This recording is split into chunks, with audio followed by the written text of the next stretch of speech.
Ganito gawin mo para hindi mapait yung ampalaya. Una, hiwain mo muna at tanggalin yung pinakabitukan yung puti. At hiwain ng maliliit. At ibabad ko yan sa asin hanggang sa lumabas yung katas niya. Habang inaantay natin yan, maghiwa na ako ng bacon at iprito hanggang sa mag-golden brown.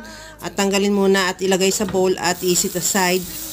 At magbati na rin ako ng 2 pirasong itlog sa same na kawali. Iprito o i-scrambled egg ko na yung itlog. At pagkaluto, tanggalin muna at ilagay din ulit sa bowl at i-set aside. Magagawa na tayo ng ating dressing. Sa bowl, naglagay ako ng patis, kalamansi, paminta at olive oil. Lagyan ko rin ng honey. Ihalo hanggang sa matunaw yung honey at i-set aside muna. Balikan na natin yung ampalaya. Hugasan ko na rin at lagyan ko na ng kamatis, sibuyas, scrambled egg at ilagay ko na rin yung bacon. Ilagay ko na rin yung salad dressing at lagyan ko ng siling green at labuyo. Ready to serve na yung ating ensaladang ampalaya.